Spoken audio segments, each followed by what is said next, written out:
आदरणीय श्री रंगोजानंद जी शर्मा, हमारे सहयोगी भाई श्री विकास दवे जी, अनीता जी,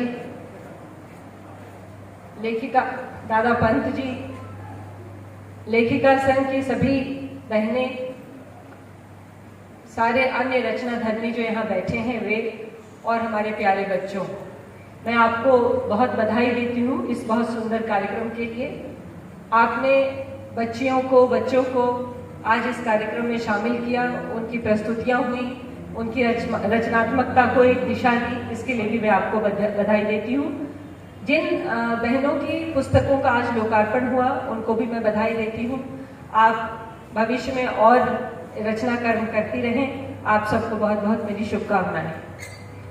मैं 2-3 छोटी छोटी बातें कहना चाहती हूँ। आप लोग काफ़ी देर से सब बैठे हैं और लंबी बात का समय नहीं है।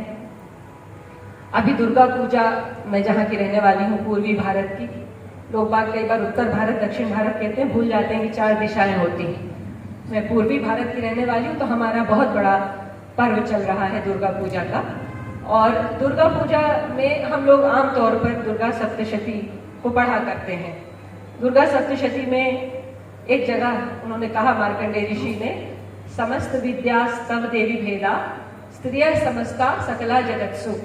हे देवी, जितनी भी विद्याएं हैं वो तुम्हारा ही भेद है, और जितनी भी स्त्रियां हैं वो सब तुम्हारा ही स्वरूप है। स्त्रियां का मतलब सिर्फ मनुष्य स्त्रियां नहीं, चींटी स्त्री, बकरी स्त्री, गाय स्त्री, जो भी स्त्री है, स्त्रियः समस्ता सकला जगत्सु।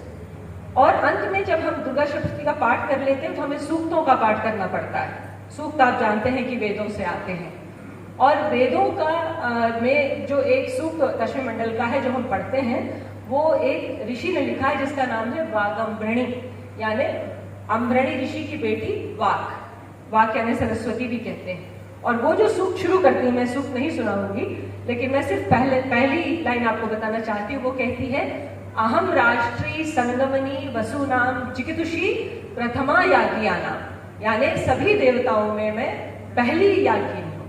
यानी मुझे सभी किसी भी यज्ञ का, पूजा का, आराधना का पहला भाग मुझे प्राप्त होगा, क्योंकि मैं ही राष्ट्र हूँ, मैं ही संगम यानी संसद वगैरह हूँ, है ना।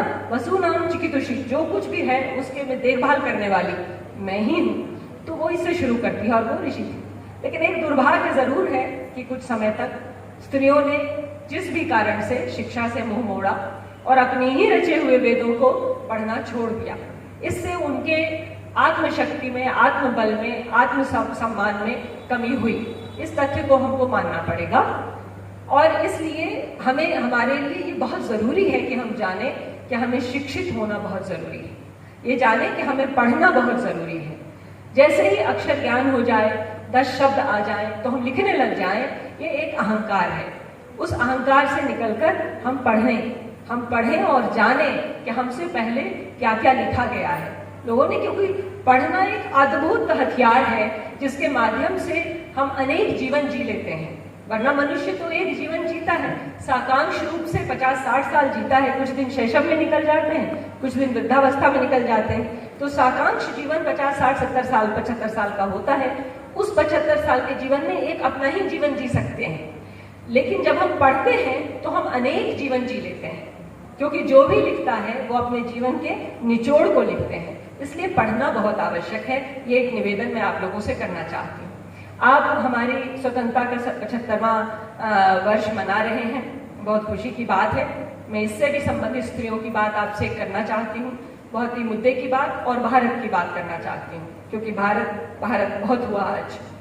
स्वतंत्रता संग्राम में महात्मा गांधी ने एक बहुत बड़ी रणनीति चलाई थी, और वह उन्होंने अपने घर से शुरू किया था। वह था स्त्रियों को स्वतंत्रता संग्राम में शामिल करने की रणनीति।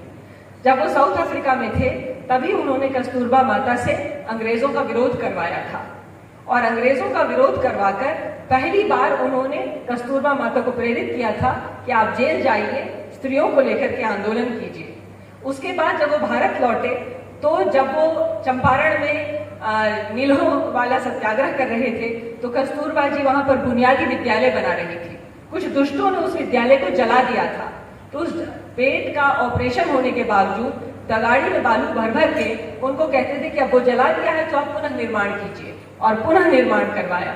उसके बाद तो उन्होंने कई सत्याग्रहों में हिस्सा लिया, और जब अपने घर की स्त्री को उन्होंने कहा कि पर्दा तोड़ो, सड़क पर आओ और हमें गुलाम बनाने वालों का विरोध करो, तो फिर दूसरों की स्त्रियों को प्रेरित करना भी आसान हो गया। और स्त्रियां जब तक सड़क पे नहीं आती, मैं आपको बता रही हूँ, मात्र पुरुषों से अंग्रेज घबराने वाले नहीं थे, क्योंकि पुरुषों पर लाठी गोली चलाना कोई बहुत कठिन कार्य नहीं है।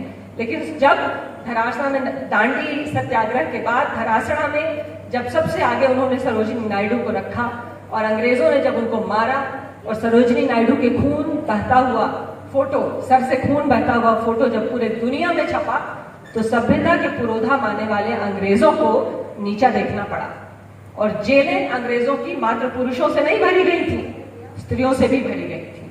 और इसलिए स्वतंत्रता संग्राम में बराबर की हिस्सेदारी हमारी हुई, ये हमारे पास हुआ। और उसमें जो एक बहुत महत्वपूर्ण चीज है, जो कहकर मैं अपनी बात समाप्त करना चाहती हूँ, कि उन्होंने मात्र सिर्फ आपको स्वतंत्रता संग्राम में हिस्सेदार नहीं बनाया, उन्होंने एक और आंदोलन समानांतर चलाया, और उसका नाम था स्वदेशी। स्वदेशी का अर्थ था खादी, ग्रामोद्योग, गांव में बनने वाली चीजें, हस्तशिल्प, और जो जो चीजें ग्रामीण समाज बनाता है। और महात्मा गांधी ने कहा कि अपना सूत खुद काटो, घर घर में सूत काटो। मेरी नानी बताती थी कि उनकी माँ की जो पीढ़ी थी, उन्होंने पहली बार पैसा छुआ था, क्योंकि पैसा स्त्रियों के हाथ में नहीं आता था, स्त्रियां पैसा नहीं कमाती। बड़े से बड़े घर की मैं आपको बता रही हूँ, क्योंकि मैं बहुत अति अभिजात के परिवार से आती हूँ। अगर वहां की स्त्रियों की स्थिति थी, तो मध्यम वर्गीय स्त्रियों की क्या स्थिति थी, आप ये सोच सकती हैं। और खादी हर घर में सूत कटने लगा। गुजरात से आंधी चली, गुजरात ने बहुत बड़ा परिवर्तन किया, और वहां से असम तक चली, दक्षिण तक चली, हर घर में खादी होती थी।